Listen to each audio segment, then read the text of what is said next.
Vous m'entendez? Oui. Bonjour, je m'appelle Ibrahim Elali, président de Blue Green France. Je me pose... l'Europe s'est constituée à partir d'une union sur la sidérurgie. Ensuite, il y a eu le programme agricole commun. Est-ce qu'on ne pourrait pas envisager un marché de l'énergie européen, de le mettre en place comme on a eu pour l'agriculture? Je pose cette question parce que finalement, l'Europe, elle subit la pression américaine et chinoise au niveau de la monnaie, qui sont des monnaies un peu manipulées. Est-ce que, comme M. Fatih Birol nous a fait une démonstration brillante, est-ce que l'Europe ne sera pas amenée à subir une autre pression qui sera énergétique? Donc ça, c'est une vraie question. Pourquoi ne pas créer un marché européen de l'énergie? Ensuite, une deuxième question qui est technique. Dans Le Monde, il y a 2 jours, il y a eu un article sur l'hydrogène. Je voudrais poser une question. Est-ce qu'il y a un avenir sur l'hydrogène en termes d'énergie? Et enfin, on parle du monde de demain. Pourquoi vous n'abordez pas la question énergétique au niveau de l'Afrique? On parle de la Chine, on parle des États-Unis, l'Europe qui apporte des solutions sur le réchauffement climatique, et la Chine et sa démographie galopante. Quelles sont les visions que vous avez sur ça? Et puis pour terminer, on vous parlez de New World, mais je vois, suivant vos démonstrations, qu'il est plutôt pessimiste. Hein? Say so. Qui veut répondre à l'une des 3 ou 4 questions qui étaient posées? Monsieur Mestralet. Oui, c'est une bonne idée, essayer de créer un marché européen de l'énergie. D'ailleurs, les Européens l'avaient eu il y a quelques années, essayer de créer un marché européen de l'énergie. Moi, j'y avais beaucoup cru. Vous savez, moi, j'ai travaillé avec Jacques Delors et a créé le marché unique européen pour tous les biens, sauf précisément pour l'énergie. Simplement, la conception qui a été celle de ces initiateurs en Europe a été de transposer un peu trop rapidement, à mon sens, ce qui avait été fait pour les produits matériels. L'énergie n'est pas un bien comme les autres, l'électricité, le gaz. L'électricité ne se stocke pas, donc c'est un bien fugitif et instantané. Et on a vu, j'ai essayé d'en faire la démonstration tout à l'heure, que la création de ce grand marché, finalement, n'était pas un succès. On aurait aimé qu'il y ait un level playing field avec un prix de l'énergie homogène, avec des autoroutes électriques européennes reliant tous les pays, et ceci permettant de bénéficier des économies d'échelle en matière de capacité de réserve, par exemple. Bon, malheureusement, on ne sait pas ce qui s'est passé. C'est pas ce qui s'est passé. Et je crains un peu, et là, j'espère que nos gouvernants auront la sagesse de résister à la tentation de refragmenter complètement les politiques européennes. C'est pourtant ce à quoi on assiste pour l'instant, que l'idée d'un marché homogène en Europe est en train de s'éloigner aujourd'hui, parce qu'en matière de régulation, en matière de marché de capacité, par exemple, chaque pays en fait à sa tête. Et il n'y a pas d'homogénéisation. Donc moi, je crains un peu cette création à nouveau d'un kaléidoscope européen en matière d'énergie, et un peu le retour du chacun pour soi face à la crise. Voilà. Un petit mot seulement sur l'Afrique. On n'a pas parlé, vous l'avez évoqué, M. Kalouf, à propos du Maroc. L'Afrique est un potentiel de croissance considérable, confronté à des problèmes de gouvernance interne dans chacun des pays. Mais en tout cas, nous avons décidé, nous sommes d'ailleurs depuis longtemps, décidé de façon...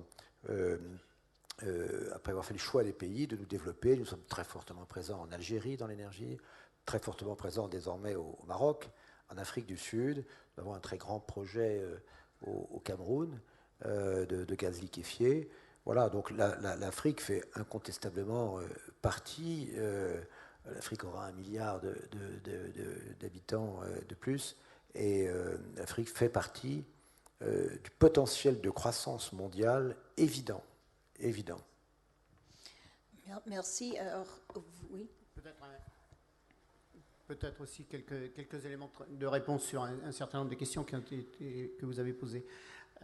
Sur l'Afrique, effectivement, la position de Total en Afrique, en termes de production et de réserve d'hydrocarbures est extrêmement forte et ancienne.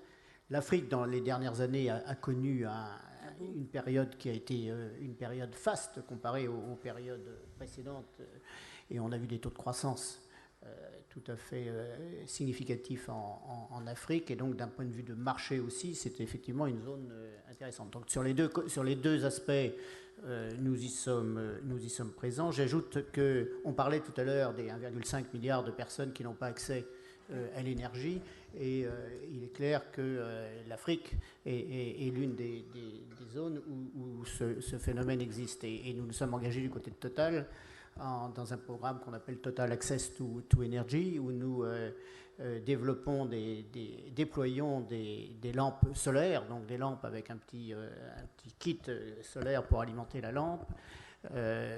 Alors on ne fait pas, ce n'est pas du mécénat, c'est bien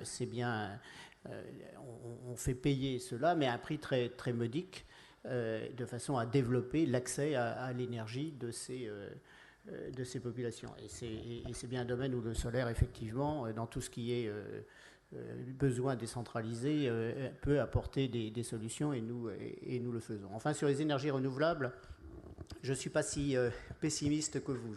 Je fais partie de ceux qui disent qu'il faudra du temps pour qu'elles se développent. Mais enfin, j'ai donné quelques chiffres tout à l'heure. J'ai dit que l'année dernière, enfin en 2011 en tous les cas, je crois que les investissements dans les énergies renouvelables ont été de 270 milliards de dollars. Elles ont été multipliées par 5 entre 2004 et 2012. Alors c'est vrai que, ou entre 2004 et 2011. Alors c'est vrai que avec les changements de politique qui ont été réalisés, et c'est là où à la fois je suis tout à fait en faveur de l'élimination des subventions. En même temps, il faut effectivement le faire. Enfin, la manière de le réaliser n'est pas toujours simple. Alors, il est vrai qu'en 2012, les investissements ont baissé de 11% dans les énergies renouvelables, je crois, alors qu'elles avaient été multipliées par 5. Mais le trend, autrement dit, ça prendra du temps. Je continue de croire que la transition énergétique est un phénomène long, qu'il faut être réaliste et qu'il ne faut pas prendre de mesures contre-productives en voulant être trop hâtif. Mais je ne suis pas aussi pessimiste que vous sur le développement des énergies renouvelables. Merci. Je crois qu'on n'a pas beaucoup de temps. Techniquement, on n'a pas beaucoup de temps pour cette session, mais on n'a aussi pas beaucoup de temps pour faire cette transition énergétique. Fatih, vous voulez dire quelque chose? Just 3 questions and 30 seconds each, 3 answers. One, about Europe, one policy, one voice. This is very important. I will give you one example, just a concrete example. I mentioned that in Europe today, natural gas prices are on average, up to 5 times, but if Mr. Levans, 4 times more expensive than United States. And why it is so? Because most of the contracts are indexed to oil prices, long-term contracts. And within the 10 years of time, about 2/3 of those gas which is contracted, the contracts are coming to an end. So there is a window of opportunity for Europe to renegotiate those contracts in the current market conditions to bring the price down, and the one European voice could be very crucial there to bring all these forces together, because when those contracts were made, the markets were the markets of sellers. And now, as Mr. Mastrella mentioned, now the markets are going to turn out to be markets of buyers, and Europe should make use of that. This is one. Second, about Africa, one number which I think very telling. The 800 million people living in sub-Saharan Africa, sorry Nina, this is also coming to the United States again. 800 million people living in sub-Saharan Africa, the amount of electricity they consume is equal to the electricity consumed in the citizens of New York City. Just to show you the difference between rich and poor, and I believe it is very, very much appreciated what the GDF Suez or Total and the others are doing, but the main solution will come from the internal dynamics of those countries if there is a solution. Third question about hydrogen. I do not think that this it's a very important technology, but this will not bring a solution of today, maybe tomorrow. And if you asked me this question 10 years ago, I would still say tomorrow. So therefore, we have to wait a bit for hydrogen to solve our problems.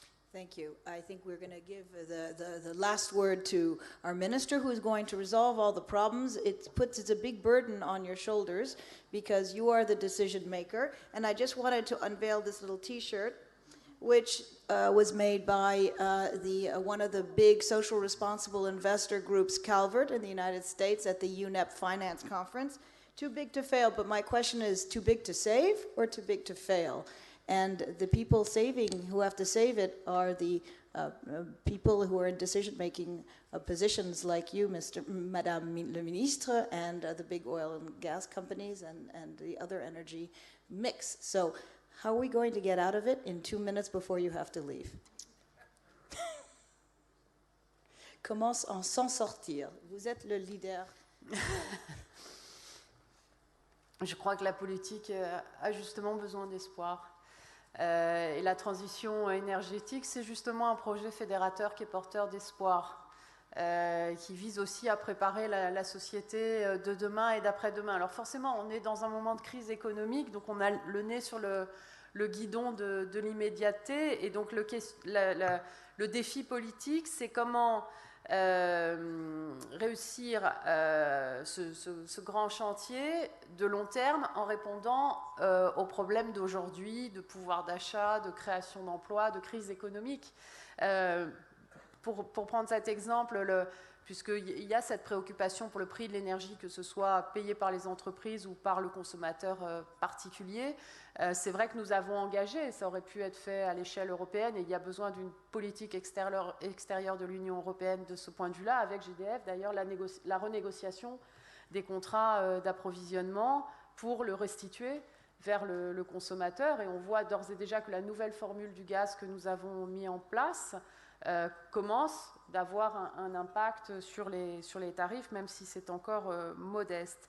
Je voulais dire sur cette question de la politique européenne de l'énergie qui est fondamentale, parce que l'énergie a été au fondement de la création de la CECA à l'époque. Et il faut aujourd'hui que l'on retrouve cela. Et je pense qu'on peut le faire en respectant la souveraineté de chaque peuple sur ses choix de mix énergétique à partir d'un certain nombre d'objectifs communs.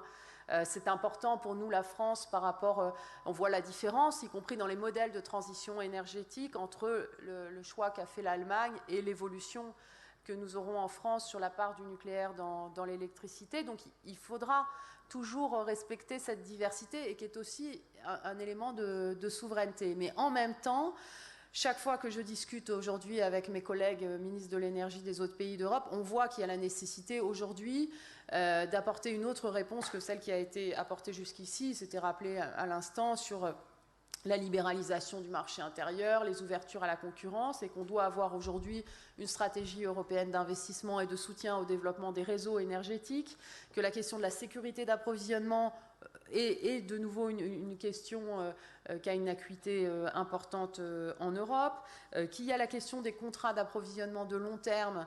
On parlait d'un certain nombre de secteurs industriels, notamment sur l'électricité, où si on veut apporter une réponse aux besoins de nos industries qui sont intensives en énergie, il faut aussi leur donner une visibilité de long terme sur le coût de l'énergie. Il y a la question évidemment du climat, des objectifs en termes de renouvelables. Et là, je veux dire à ce sujet quelque chose d'important, c'est que c'est très important de garder pour les objectifs au-delà de 2020 le lien entre les objectifs climat et les objectifs de la politique de l'énergie.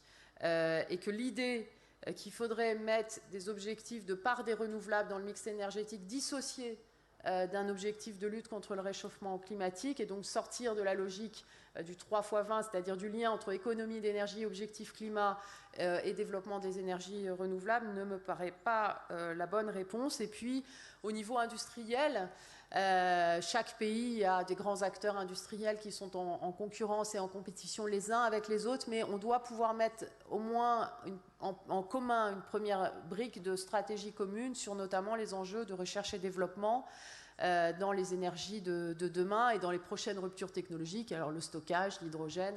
Et là, on devrait pouvoir regrouper autour de grands projets européens de recherche-développement sur la question de l'énergie. Et puis, je voulais finir juste pour rebondir, puisque je vais devoir vous quitter malheureusement, puisque je suis en retard sur mon programme, sur l'enjeu de 2015.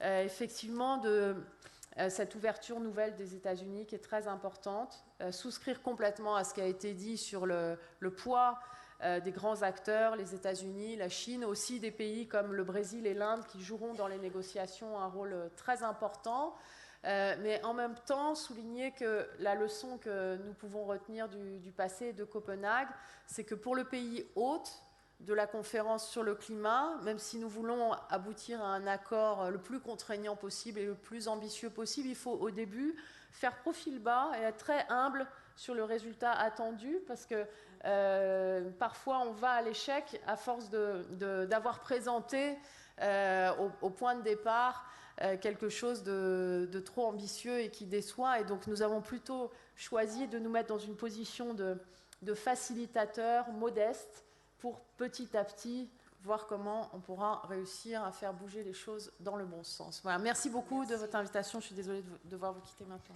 Merci beaucoup.